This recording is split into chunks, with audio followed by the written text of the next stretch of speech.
Hello, viewers. Welcome to today's episode of Raising Godly Children, still under the general theme of building a godly family. Remember, in the last episode, we looked at some of the guidelines of raising godly children. And I intend to continue on those guidelines for raising godly children. I did mention that in raising godly children, we should create memorable times of being together in the family. For instance, when a child is celebrating birthday, when the child, does well in school, or when the child, is about to take a step in life, a new step in life, it is good to make it memorable in the mind of the child. Because when you do that, you always put before the child that the progress the child has attained, or the goodness or whatever or success that the child is enjoying, all those provisions are from God. That is just what you are strategically inculcating into the child by doing these things. Because the Bible says in the book of Deuteronomy, chapter 6, verse 7, it says, "You shall teach them," that is the word of God, "diligently to your children," that is strategically, intentionally, "and shall talk of them when you sit in your house, when you walk by the way, when you lie down, and when you rise up." So everything the child does is God, God, God, the child sees in everything. That is very important. Now, one thing I want to say to parents, and it is something that has been of a great burden in my heart. It gives me very great concern, particularly amongst Christians, born again Christians. Viewers out there, parents, mothers, young mothers, please, I want to passionately appeal to you. Stop posting your children on social media. Some parents, particularly mothers, your child's life is on social media. When you post these things on social media, what do you really think? Do you think it is only your circle of friends in church that see it? Do you know that the world is now a global village through technology? Do you know that the whole world sees your children? Mothers post the pictures of your babies. A child is eating. You post the picture on how the child is eating and the type of food the child is eating. A child wants to go to bed. You post the picture even when the child is sleeping. We are seeing the bedroom and everything. Everything the child does. The child wears a new dress. You post the picture. The child wants to go to school in the morning. You post the picture. We see the child entering the car, coming out from your magnificent mansion. You post the picture. What do you think you are doing? You are gradually destroying the life of that child. The whole world is seeing that child. The whole world is teleguiding that child. I read recently what happened somewhere. A kidnapper kidnapped twins. The father of the children left the house. As soon as the dad left the house, these kidnappers went in. However, they managed to gain access. I think when they were later interrogated, they found out that the security guard carelessly left when the master of the house left the house. He too took off. And so these kidnappers gained access into the house and carried these twins who were downstairs playing in the sitting room. And their mother was upstairs. So when they carried these children, they started crying. The mother was now wondering why the children were just suddenly just shouting like that. And this mother came downstairs only to see the kidnappers driving off with her twins. She almost collapsed. Thank God, eventually, those children were rescued alive. But when they were interrogated, how did they gain access? How did they get information? They said it was on Facebook. Facebook. So you keep your children there, they live all their lives on Facebook. Well, when that child grows up and begins to post all manner of things on Facebook, you, the mother, don't complain that you don't see all manner of pictures which you may not like on Facebook. Some of you even begin to teach these children how to model. 3 years, 4 years, you tell them a particular way to stand. And then you will post their picture. You will tell them how beautiful, these children at such a tender age, they start becoming too conscious of themselves. I don't think it's proper. That's why I'm spending time, now that I have opportunity, to tell you out there as Christian mothers.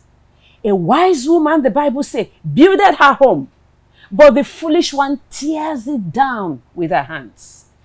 That aspect is the responsibility of the mother. Again, another thing I see is when babies are born, I'm talking about Christians and it's grieving my spirit. When babies are born, newborn babies that have not even reached their natural home, immediately they come out of the mother's womb, they post it on social media for the whole world to see. Oh, I've had a baby, bouncing baby boy or a bouncing baby girl. You post it on Facebook. What are you doing? Are you thinking? Are you thinking what you are doing? By posting the picture of such a child, the only thing remaining is for them to show us the process of the delivery. They would have also asked Facebook to come and cover that, so that we see how these babies come out of the womb. That's the only thing remaining. Because usually when they're pregnant too, they wear tight-fitting clothes and showcase the stomach. Oh my God. We will not learn the way of the heathens. We are children of God. We are priests unto the Lord.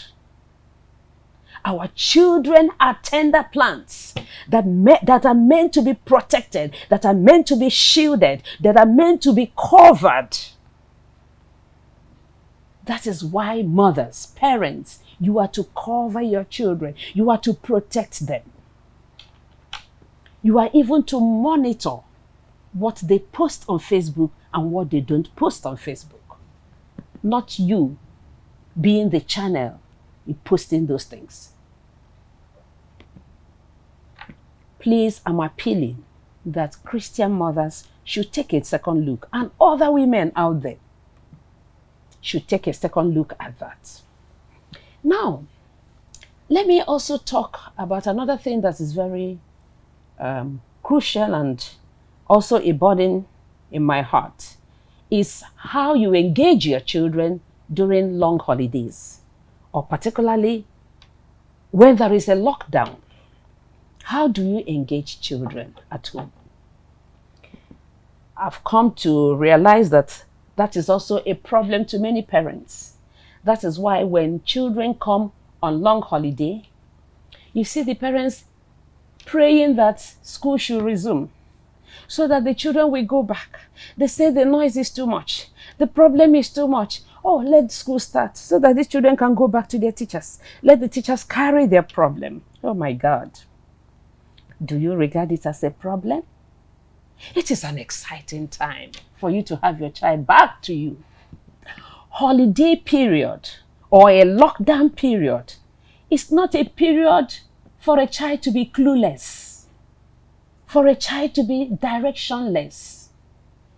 It is a time for you to plan and have an effective and ordered program for your child or for your children in the home. It's not a time for them to dart around. Wake up in the morning, not knowing what to do, Some will wake up by 11 o'clock, some will wake up by 12, some will wake up by 7. They go and eat, nothing to do. They sit down and watch the television from morning till evening. They sleep again, they make noise, they cry, they fight. No, that is not the atmosphere in a Christian home. A home where God is the head. That home has some order. If you enter that home, the atmosphere, the climate of that home, spiritual climate of that home is very different, or ought to be very different. You should have a program for your children. During such long holiday periods, you begin to plan, because you know that the holiday period is coming. You begin to plan a program. It is a time for your children to learn life skills, such as sewing, playing musical instruments, cooking, baking, and so on. 1,001 skills that their children can learn during this during a lockdown or during a long holiday.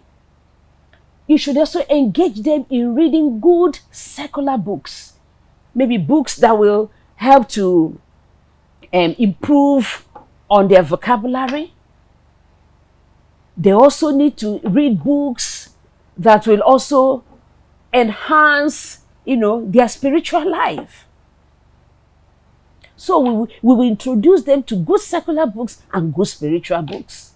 And you monitor, give them books, or you take them to your state library or anywhere. If it is where you cannot move out, make books available in the house. Give them to read. Give them scriptures in the Bible to read. Let them use that opportunity and acquaint themselves. They have children's book, Christian children's book. You give them such books and they read and tell you the story. You need to follow up to make sure they are reading, so that at the end of that holiday you can say, this is what my child has learned. My child has learned to cook. My child has learned to do things in the house. You're sure that one skill or the other has been imparted into your child. It's not just watching television from morning till night. And you do these things in such a way that the child do not see it as labor, as something you impose or insist. It's something the child does gradually. The child just enjoys doing it. And during this long holiday that some parents are praying for to come to an end so that the children can go back with their problems to school, other parents are looking for such long holidays because it affords parents the time to bond with their children. That is the time you can bond with your children. It gives you an opportunity to further know your children, and they know you. They come closer, they know who mommy is. For you to know somebody, you require time with the person. If you don't have enough time, you can't claim you know somebody. You'll still be strangers. So that is why parents and children, they grow up and become strangers to each other, because the parents do not know their children and their children do not know the parents. So it is important we do that. Now, a very, very, very important and interesting guideline or an aspect of raising godly children is equipping your children for the work of the ministry. Remember, we are talking about children between the ages of 0 to 6. We are equipping them on how to do the work of the ministry. You must start when the children are young. Remember, at the very beginning of this discourse, in the earlier episodes, I did mention that this period is foundational in the training of children, because that is when you can still manipulate these children. They are still amenable. You can correct them easily. You can fashion and mold them into the personality you want. You can inculcate in them the right values you want. So that is why this period is crucial. And that is why I have spent time to give guidelines on how to raise children at this period, godly children. If you miss this period, it becomes difficult, like I said in the earlier episodes. So also in this early period, you're going to begin to lay the foundation and begin to equip them for the work of the ministry. How do you do that? The first thing you do is that you get your children involved in youth programs in church. Churches have youth program for the youths. For the children, since we are talking about children, you also get them engaged in church, in children's activities in church. As they do this, you begin to testify to them of the blessings of God in the midst of the church. Let them know the reason why they need to get involved in church as children. They need to take part in activities. Let them know that the church is the body of Christ. Let them know that God honors his body. Let them know that God is interested in the gathering of the body. That it is even there that the Lord commands blessings. That is Psalm 133. Behold how good and how pleasant it is for brethren to dwell together in unity. Let them know that there is no other gathering that is higher than the gathering of the children of God. That it is higher than you attending your school parties. But that the gathering of the children of God is very, very important, because your blessing, your prosperity comes from there. They need to understand why. So that when it is time, David said, I was glad when they said unto me, let us go into the house of the Lord. It was excited. You see that such children, once you have built these things in them, when it is time, they will come and remind you, Mommy, I think today is midweek fellowship. You see them, they are preparing. Mommy, we are ready. They carry their Bibles. There is an excitement that comes when it is time to appear before his presence. Oh, hallelujah. Another thing you need to do to your children is you must guard them from worldly influences. Guard them from worldly influences in the home videos they watch. There are a whole lot of things, all kinds of woods. Please be careful. Shield them from all the woods. Bollywood, Nollywood, Hollywood, all the woods. Try and shield your children from what they watch on the internet, on music they play, ungodly peers. Try to know the friends of your children. Who are their friends in school? Try and know their friends. What kind of discussions do they have with their friends? What do their friends tell them? What kind of homes do their friends come from? You must get there. You must get to your child's school. Know who the teacher is. Understand something about the teacher, the school, the philosophy of the school. Before you put your child in school, you must understand the philosophy of the school. Because the Bible says in 1 Corinthians chapter 5, verse 33, if I'm not mistaken, it says, evil company corrupts good habits. So we are taking time and building a foundation.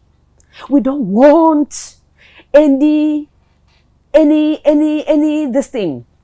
defilement on these children. We have taken time to do this great work of the Lord in. Then expose your children to Christian entertainment, videos, games. Let them watch video games. We have Christian video games. We have Christian entertainment. We have inspiring biographies they can read.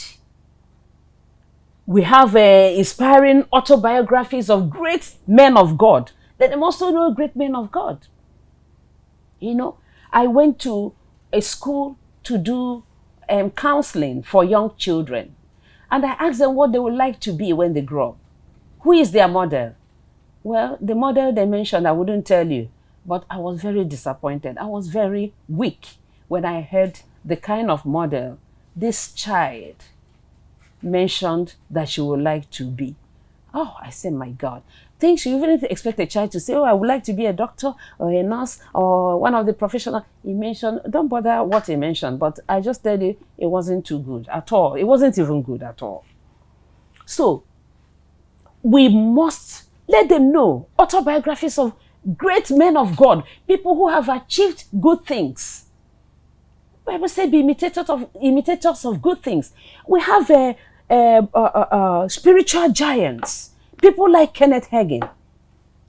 Tell them about Kenneth Hagin, the fathers of faith. William Branham. Talk to them about those. Even in your own country, in your own continent, there are men of God who have done great things for God. Here we have Idahosa, and some of them have gone to be with the Lord. You tell them the stories of such men and the things they did and how they commanded the power of God and how they lived a humble life and how they feared the Lord and how they gave all, suffered for their Lord.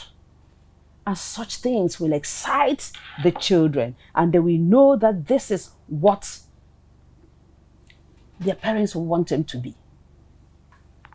Because you are equipping them for the work of the ministry. You are laying the foundation. You are strategically pushing them to the primary occupation. That is the highest occupation, to be in the vineyard of the Lord. Any other thing you are doing, whether you're a teacher, whether you're a businessman, whatever you are doing, is secondary. That's not your profession.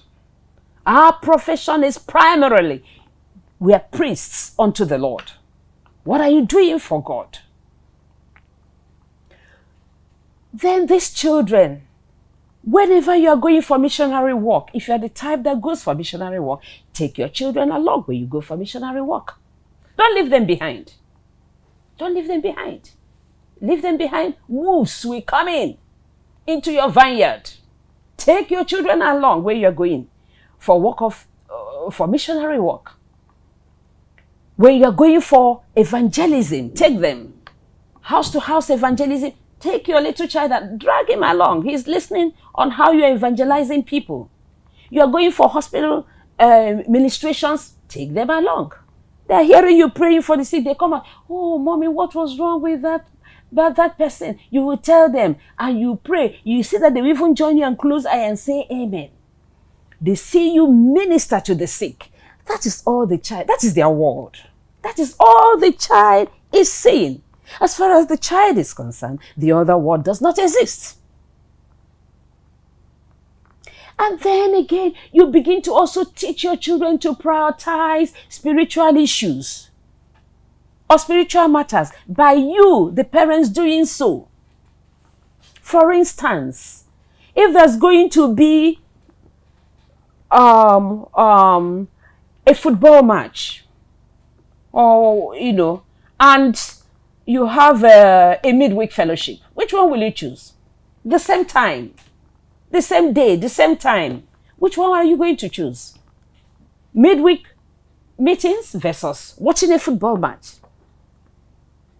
I have seen where people just said, today's meeting, I don't think I'll go. I mustn't miss this match.